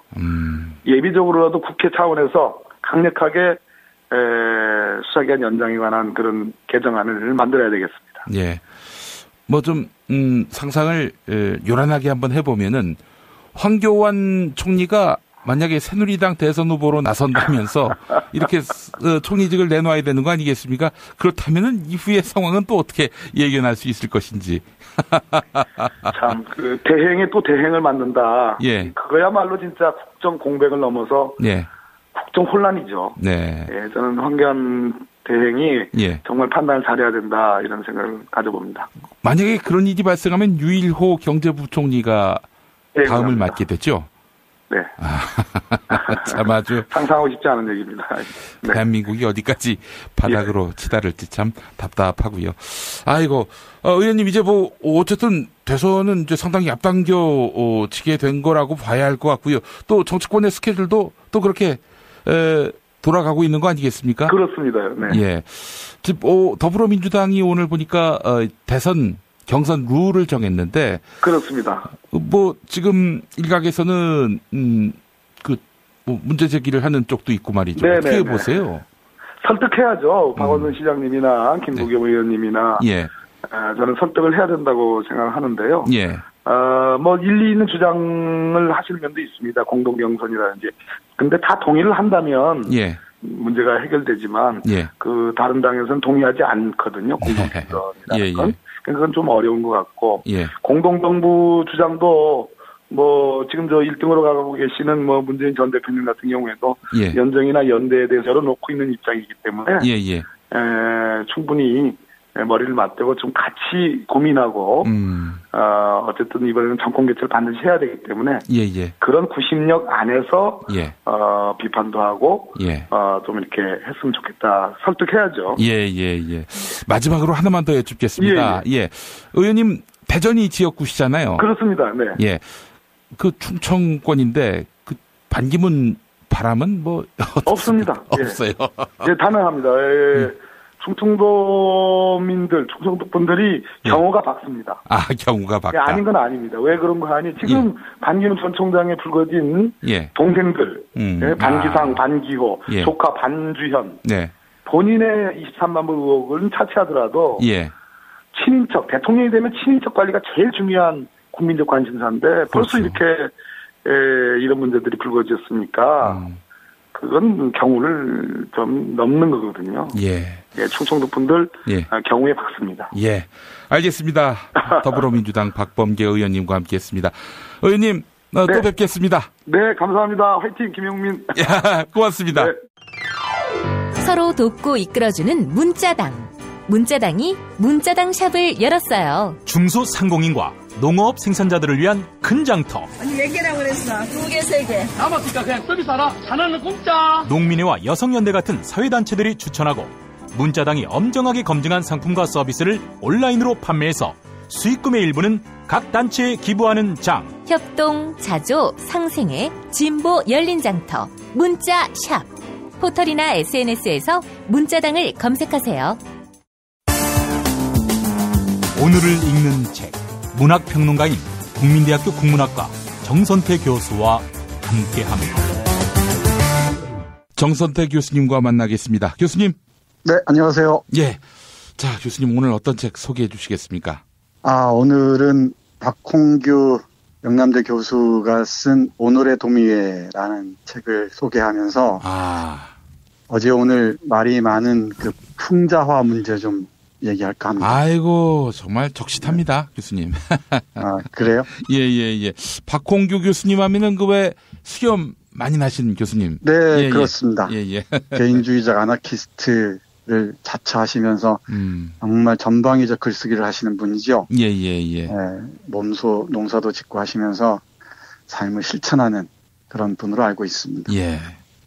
이 오늘의 도미에는 19세기에 태어나서 활동한 프랑스의 대표적인 정치 풍자 화가입니다. 오늘의 도미에를 설령 모른다 하더라도 그림은 여기저기서 많이 봤을 겁니다. 3등 열차를 비롯해서 걸작들이 아주 많습니다. 가르강티아도 그렇고요. 근데 제가 이 책을 떠올린 이유는 어제 표창원 의원이 국회에서 전시회를 대관을 한 것이겠죠? 근데 그걸 둘러싸고 이 마네가 그린 올랭피아라는 그림을 패러디한 작품을 전시해서 이게 논란이 있다는 건데 이게 왜 논란이 되는지 저는 모르겠어요. 왜 이런 그 정치 풍자화가 정치적인 문제로 환원돼서 얘기가 되는지 또는 왜 이 문제를 둘러싸고 물고 늘어지는지 거기에 대해서 표창원을 윤리위원회에 넘긴다 그러죠? 왜 그런 포즈를 취하는지 저는 참 이해하기 어려워요. 이게 정치공학이나 선거공학적 맥락에서 얘기하는 것 같은데 예. 누가 기획하는지 모르겠지만 이건 저는 아니라고 봅니다. 그러니까 일단 대통령이라는 사람은 사인이 아니잖아요. 예. 공인이죠. 예. 그리고 권력의 최정점에 있는 사람이고 지금 당장은 뭐 직무정지 상태를 하더라도 공인이자 어떤 이 정치가들은 모든 예술가들의 어떤 풍자의 대상일 수밖에 없습니다. 예. 그게 공인으로서 누리는 특권과 의무에 따르는 대가인지도 모르죠. 예. 어찌 보면은. 근데 이 문제를 뭐 여성 비하의 문제로 돌려버리거나 외설적이라고 얘기하거나. 예. 그런데 제가 한번 반문을 제기하고 싶어요. 이른바 그 박사모니 뭐니 하는 극우파들이 시라고 하는데 보면은 천사처럼 그려놓은 박아무개 그림이 있죠. 예. 그게 외설적입니까? 이 올랭피아를 패러디한 더러운 잠이라는 게 외설적입니까? 제가 보기에는 박아무개를 천사처럼 그리는 게 훨씬 외설적입니다. 원래 초상화든 그림이든 인물이 등장하는 경우는 겉을 드러내는 게 아니고 붓터치를 통해서 그 사람 내면을 들여다보는 것이잖아요. 예. 주변을 둘러싼 것들도 그렇고 이 올랭피아를 패러디한 더러운 잠을 보건대는 지금 대통령이라는 사람의 내면의 그 풍경들을 가장 잘 보여준 것 같아요. 그게 왜 여성 비하의 문제가 되는지, 왜 이게 정치적 문제가 되는지, 이게 왜 국회에서 걸리면 안 되는지 저는 그것도 이해할 수가 없어요. 그러니까 제가 정확히 잘 모르니까 우리 김 PD가 알면 좀 대답 좀 해주세요. 예. 표창원 의원이 이 작품을 사전 검열했나요? 못했다고 합니다. 또 안 했다고도 하고요. 예. 아마 그럴 수가 없었을 거예요. 예. 그리고 또 하나가 국회의원회관이나 어떤 그 특정한 장소에서 걸릴 그림이 정해져 있나요? 그런 것도 없죠. 예.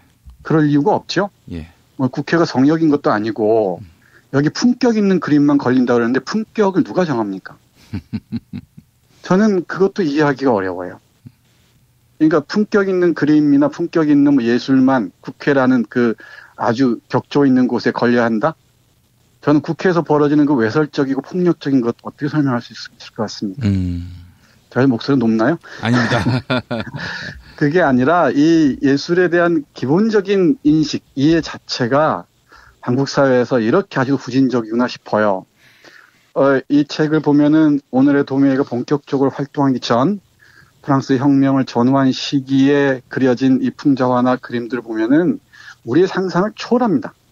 왕을 뭐 벌거벗겨 놓고 조롱하고 냉소한 것은 물론이고요. 왕비를 하이에나에 비유해서 이 그린 것들도 뭐 부지기수고요. 예. 또 하나 이 프랑스 혁명을 격발한 중요한 그 배경 중에 물론 그 계몽주의 사상이라는 것도 있지만 또 앙시앙 레짐이라는 구체제도 있지만 더 중요한 건 그 왕실의 음란함들을 판화로서 이게 보여준 거라는 거죠. 특히 이 왕비가 왕실에서 무슨 짓을 하는지 벌거벗고 무슨 짓을 하는지를 그 포노그래피를 민중들에게 석판화를 통해서 펼쳐 보임으로써 아 우리를 지배한다는 저 근엄하고 권위 있다는 왕들이 하는 짓들이 이런 것이었구나. 저들도 우리와 크게 다를 바가 없구나. 같은 인간이구나. 이런 것들을 알면서 아 인간이란 크게 다르지 않다는 민중적 인식에 도달하게 되는 것이죠. 그렇다면은 만약에 이런 부분을 예술과 외설을 구분하는 절단선을 정확하게 그어놓고 품격 있는 것들만 국회에 들어와서 걸려대고 이런 식의 논법이라면은 글쎄요 살아남을 예술들이 얼마나 될까 싶어요. 우리 오늘의 도미에는 뭐 이런 19세기 자본주의 수도였던 파리의 풍속화도 많이 그리고요. 뭐 신랄한 정치 풍자화도 많이 그리고 또 스케치도 많이 하고요. 또 어떤 민중들의 그 애환들도 많이 그리는데 그렇다면은 이 오늘의 도미에 같은 경우도 뭐 한국에서는 국회의원회관이나 뭐 전시실에 걸릴 수가 없을 겁니다. 품격이 없어 보일 테니까. 근데 제가 좀 안타깝고 아쉬운 것은 이런 공격도 안 되는 공격에 움찔하고서 저렇게 방어적인 수세적인 태도를 취하는 것도 영 마뜩치가 않습니다. 왜 이게 문제가 되는지를 여러 가지 맥락을 정확하게 짚어내고 거기에 이 예술을 둘러싼 논쟁들을 정확히 펼쳐나가면서 얘기해야 전선을 분명히 해야 이 싸움이 되는 것이지 모두 다 흡수하겠다고 확장성이라는 이름으로 다 끌어들이겠다는 얘기로 선거공학 정치적 맥락에서 판을 짜면은 그거야말로 또 다른 무덤을 파는 게 아닌가 싶어요. 제가 못 믿는 말 중에 하나가 이른바 대통합이란 말입니다. 대통합은 허구입니다, 허구. 이거 있을 수가 없습니다. 우리 종종 얘기했지만 총화전진 이런 말 있잖아요. 예. 총화전진이나 뭐 질서 속의 개혁 이런 말들은 다 허구들입니다. 어떤 사회든 가족 간에도 갈등이 있고 분란이 있고 싸움이 있을 수 있죠. 의견 차이가 있을 수 있고. 그런데 이 사안에 따라서 연대하기도 하고 때로는 적대적인 태도를 취하기도 하고 그럴 텐데 대통합이라는 명분으로 또는 확장성이라는 명분으로 어떤 예술에 관한 그 견해마저도 수정하거나 물러선다면은 저는 이걸 이해하기가 참 어려워요. 이게 왜 정치적인 맥락에서 읽어야 되는지 이해하기 어렵습니다.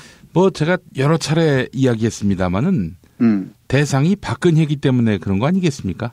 글쎄요, 뭐 박근혜 아니라 박근혜 할아버지라도 이럴 수는 없습니다. 이건 오래전에 있었던 이슬람 마호메드를 풍자한 그림 가지고 테러가 일부 그랬었잖아요. 예. 그런 어떤 근본주의자들의 행태와 크게 다를 바가 없어요. 그러니까 이런 예술가들이란 기본적으로 불순한 자들입니다. 그리고 그 불순한 자들이 우리 사회가 타락하고 썩어가는 것에 끝없이 견제하는 항체 역할을 하죠. 예. 그게 또 예술의 역할이라면 역할이고 그 예술가들 이른바 따옴표 치겠습니다만 딴따라라고 스스로 얘기하잖아요. 이런 사람들은 그냥 내버려 둬야 됩니다. 뭐 이렇게 뭘 표현하고 얘기할 수 있게. 물론 사인이라면은 그 사적인 개인에 대해서 어떤 의도를 가지고 공격하거나 이런 인격을 훼손한다거나 이런 문제가 달라지죠. 예. 그렇지만 공인일 때는 전혀 다릅니다. 이런 맥락에서는. 그러니까 풍자의 대상이 되지 않았던 권력층이 과연 있었는지 있었다면 그 사회는 철저한 그 독재국가의 전체주의 국가나 다름이 없습니다. 표현 자체를 압살해버린. 하기야 그 블랙리스트를 만든 게 뭐 잘못이냐고 얘기하는 사람들이 있는데 그런 사람 적지 않은데 그런 사람들까지 포괄해서 포용해서 가겠다는 발상 자체는 대단히 위험하다고 생각합니다.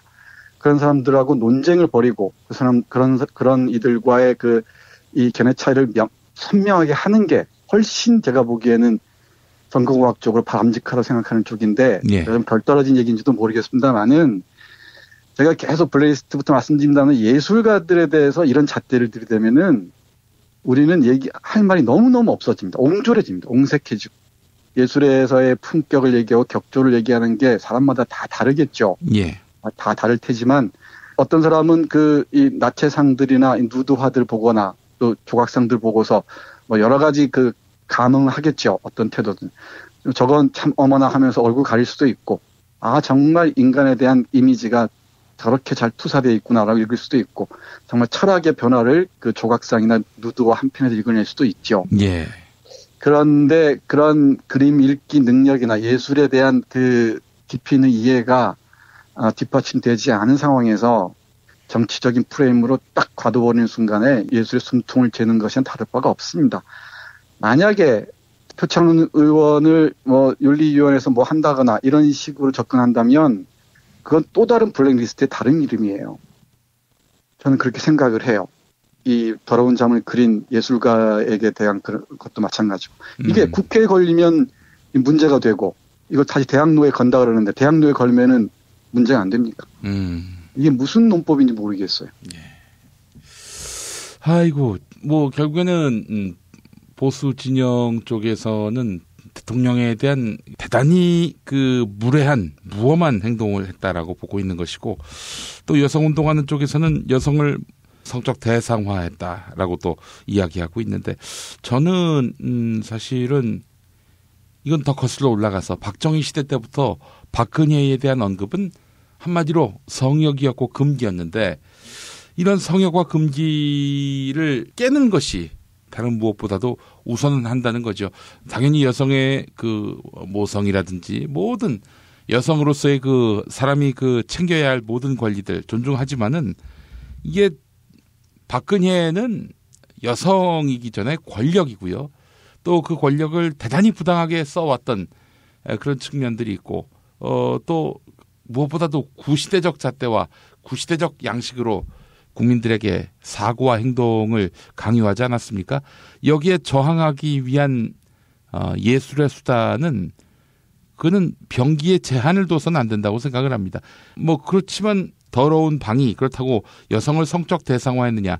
전 또 그렇게 보지 않습니다. 그렇기 때문에 지극히 당연한 권력 비판이라고 보기 어렵다면은 이거에 대해서 문제를 제기하는 것 자체가 이건 좀 너무 섣부른 게 아닌가라는 생각을 또 해봤습니다. 네, 맞아요. 그러니까 풍자를 견디지 못하면 권력을 내려놔야죠. 공인이기를 포기해야죠. 그리고 사인으로서 거기에 합당한 법적 대응을 하거나 이러는 게 맞죠. 그러니까 풍자를 견딜 수 있을 때 그 권력은 훨씬 건강해집니다. 그러니까 비민주적이고 비도덕적인 권력에 대한 비판의 한 양식이 풍자일 텐데 이 풍자의 그 길들을 차단해버리는 순간에 그 권력이 타락했다는 반증이죠. 예. 그리고 풍자의 대상을 신격화하고 그걸 이 무엄하다거나 무례하다는 식으로 접근하는 순간에는 그게 얼마나 폐쇄적인지를 고스란히 보여줍니다. 그리고 거기에 대해서 이 화들짝 놀라는 표정도 저는 뭐 그렇게 보기가 좋지는 않습니다. 예, 예. 하여간 우리 교수님 말씀으로 대략 정리가 된 것 같은데 말이죠. 근데 이게 사실은 오랜 가뭄 끝에 단비가 내린다고 저쪽은 생각했는지 계속해서 쟁점화하려 하고 있고요. 뭐 이쪽에서는 그 그림의 취지는 알겠는데 지금 이 국면, 대선을 몇 달 안 앞둔 국면에 괜히 그 공격할 구실을 주는 것 아니냐 이런 우려의 목소리도 사실 나오곤 있거든요. 네, 그러는 것 같아요. 제가 보기에도. 예. 그런데 제가 여러 차례 말씀드렸지만 저들은 조그만 그 먹이만 주어지면은 뭐든지 물고 늘어질 겁니다. 물고 뜯고 그걸 반전의 기회를 노리고 특히 폐색이 붙을 때는 더 하겠죠. 마지막 몸부림을 치겠죠. 예. 그럴 때 움찔한 모습을 보일 것인지 아니면 전공법을 취해서 내려칠 것인지 예. 그걸 택해야 하는데 저라면 전공법을 택할 것 같아요. 근데 이게 다시 말씀드립니다만은 뭐 이 선거공학적 맥락에서 나온 얘기인지는 모르겠어요. 그건. 그렇다면 이건 패착이라고 저는 생각합니다. 예. 아이고 참 이게 또 똑똑한 또 의식 바른 예술에 대한 기본적 개념이 서 있는 국민들을 믿고 갈 수는 없는 건지 하는 그런 생각도 좀 들었고요. 예. 그러게 말입니다. 그게 이른바 제1야당이 갖고 있는 또 다른 맹점인지도 모르겠어요. 예, 예. 알겠습니다. 자, 오늘 정선태 교수님과 또 함께 살펴봤습니다. 교수님 오늘 소개해 주신 책은? 박홍규 교수가 쓴 오노레 도미에입니다. 예. 오늘의 도미에. 예. 오노레 도미에. 예. 오늘의가 아니라 오노레 도미에. 예, 예. 네, 그렇습니다. 자, 교수님 말씀 잘 들었습니다. 네, 고맙습니다. 오는 2월 11일 토요일 김용민 브리핑은 통영으로 여행을 떠납니다. 오늘을 읽는 책을 이끄는 정선태 국민대 교수가 길라잡이가 돼서요. 백석이 사랑했던 여성이 살았던 곳, 통영의 바닷소리와 미륵산의 바람소리, 우리 함께 들을 수 있을 겁니다. 시인 백석의 문화적 흔적만이 아닙니다. 통영은 대하소설 토지로 알려진 박경리 선생과 음악가 윤희상 선생의 고향이기도 합니다. 여러분과 함께 통영에서 새로운 시대를 얘기하고 싶습니다. 김용민 브리핑, 팟빵 게시판 공지 또는 알림란을 참고하세요.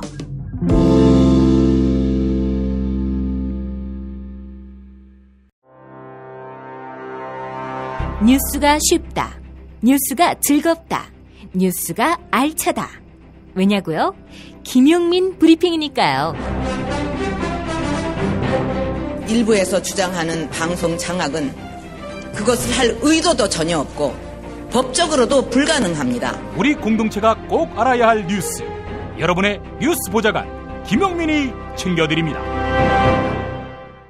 매일 일부 코너 뉴스 듣기 능력 평가. 당첨자분들께 도서출판 메디치 미디어에서 협찬하는 이재명 대한민국 혁명하라 보내드리겠습니다. 이재명 대한민국 혁명하라는 공정국가로 가기 위한 이재명 성남시장의 정치 비전이 담겨 있습니다. 이재명 시장은 거침없는 발언과 행동으로 주목받고 있죠. 성남시 시정 성공을 바탕으로 대한민국을 바꾸려는 이재명 시장의 신간 이재명 대한민국 혁명하라. 네, 여러분의 많은 관심 바라겠습니다. 도서와 함께 프랑스 하우스 아이웨어 브랜드 코페낙스에서 협찬하는 안경과 선글라스도 보내드립니다. 안경업계 디자인 트렌드를 선도해온 코페낙스가 드리는 선물인데요. 세상에 없던 디자인 코페낙스 아이웨어, 여러분의 많은 관심 부탁드립니다. 자, 그리고 매주 금요일 정답자 가운데 한 분께 거제도 펜션 이용권 드리고 있는데요. 경남 거제시 장목면 율천 두모로 154-43 두모실 펜션. 남해바다가 한눈에 보이는 절경입니다. 포털 사이트에서 두모실 펜션을 찾아주시면 감사하겠습니다. 네, 금요일 펜션 이용권 선물이 하나 추가됐죠. 남양주에 위치한 독채 무인 펜션 머문 빌리지 이용권입니다. 대지 2,000평과 건물 2동을 오직 한 팀의 고객에게만 서비스하는 펜션인데요. 카페, 바베큐장, 영화, 음향시설 등이 준비되어 있습니다. 포털 사이트에서 머문 빌리지 검색해 주시면 되겠습니다. 어제 뉴스 듣기 능력 평가는 안산시에서 단원구를 제외한 나머지 구는 어디일까 맞히는 거였는데 정답은 상록구였죠. 카리스마 스타님, 박순자의 지역구인 단원구 주민입니다. 다시는 세월호 참사 같은 일이 없도록 정권교체를 이루어내야 합니다. 인생 뭐있나님, 언론탄압방지법을 성남시 중원구 신상진 의원이 반대해서 무산됐다고 합니다. 성남에는 신상진을 규탄하는 현수막이 게시되고 있습니다. 연대해 주세요. 네, 이번에는 어제 피박 퀴즈 당첨자입니다. 세상에서 가장 맛있는 김치 이담채 김치와 유전자 변형 곡물 화학 첨가물을 전혀 사용하지 않는 과자, 비어를 따다 구운 과자 받으실 분입니다. 비어를 따다 구운 과자의 시큼한 향, 유럽 다녀오신 분들이 호평한다고 합니다. 자, 어제 피박 퀴즈는 박근혜를 풍자한 그림이죠. 더러운 잠의 모티브가 된 그림. 네, 그 그림이 무엇인지 맞히는 거였습니다. 정답은 마네의 올랭피아였습니다. 정답 최리스님, 혐오와 풍자를 구분해야 합니다. 표현의 자유를 여성 혐오의 잣대로 재단해서는 안 됩니다. 한양그리님, 계엄령을 주장하는 사람들이야말로 간첩입니다. 이들을 내란 음모죄로 처벌해야 합니다. 라고 해주셨습니다. 네, 여러분께 누차 예고했습니다마는 1월 26일 목요일 저녁 7시 반, 네, 서울 마포구 월드컵로 37 국민카페 온에어에서 이완배 기자의 경제의 속살 공개방송이 있습니다. 여러분 많이 참여해 주시기 바라겠습니다. 김용민이었습니다. 김용민 브리핑과 함께한 시간 어떠셨어요? 다음 시간에도 보다 바르고 알차며 즐거운 정보로 여러분을 찾아가겠습니다. 팟캐스트 포털 팟빵에서 다운로드하기, 구독하기, 별점 주기, 댓글 달기로 응원해주세요. 잊지 마세요. 다운로드하기, 구독하기, 별점 주기, 댓글 달기.